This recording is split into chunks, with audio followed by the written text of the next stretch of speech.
So I've been thinking today, and in the last couple of weeks, a lot about the truth and how that pertains to me and how I've seen that pertain to some of my friends. Very, very early on in my marriage, in my middle 20s, something was going on, and I'm not going to share what that was going on, but it was really confusing, and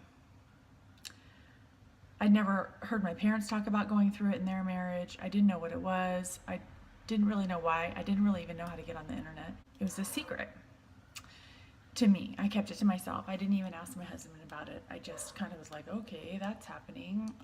That's weird. And I just sat with it and I hid it and I isolated myself about it. The best research I really did was I started watching Oprah to see if anything like that was happening to other people, and it wasn't. I let myself be really isolated, and I was living in Georgia and I didn't really know anyone yet, so I didn't have any close girlfriends I felt like I could trust, and I've never really been to any therapy. God knows I went to a ton after, but I really couldn't figure out what the solution was. And I think looking back now, I'm divorced now. The marriage didn't end up working out after 17 years of trying. But now that I look back on it and I realize the biggest, scariest thing wasn't the problem. The biggest, scariest thing was really that I couldn't tell anyone the truth. I was isolated. I would sit and listen to other people talk about what was going on in their marriages, and I would just sit there silently. And I'm not that kind of person that can sit around and keep my mouth shut. I really need my tribe of people to talk with and vent and compare stories and get ideas on solutions and all that kind of stuff. And because I was silent and I wasn't telling the truth and I didn't feel comfortable enough to come out and tell the truth about what was going on, it was even more painful. And so I think that's one of the things that I know for sure about myself, is that I need to be able to tell the truth. I never want to hurt anyone. I would never want to tell someone else's story.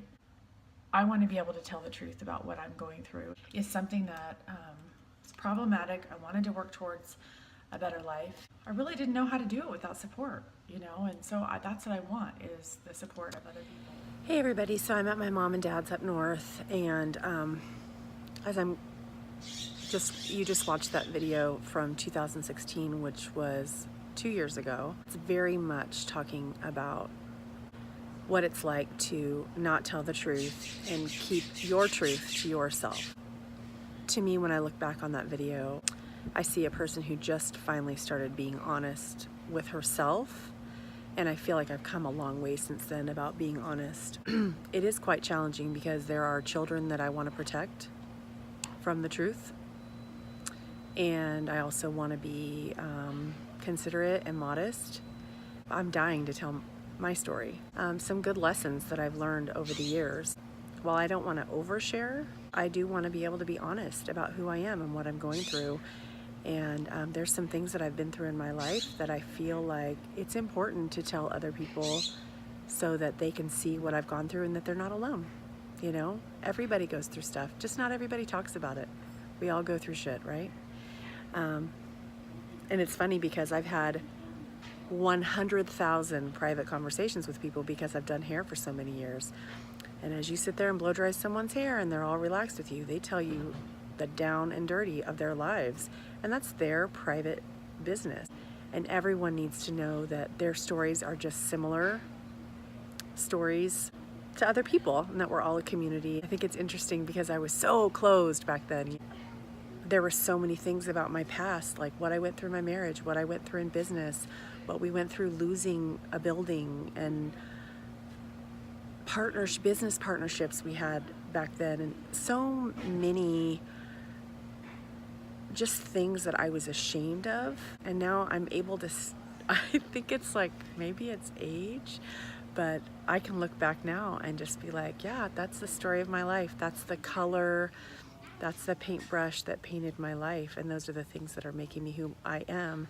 And I don't want to be that person that dies with all those stories. I want my kids to be able to look at this stuff and go, yeah, that's just like what I'm going through in my marriage, or whatever, So anyway, I just wanted to tag a little ending from 2 years later and be able to say, it's a journey, and I'm still on that journey of being able to be honest, and catch myself doing things and making the same mistakes over and over again, and be able to say, okay, I already did that, learned that lesson, done with that, I'm putting it to bed. So thanks for watching.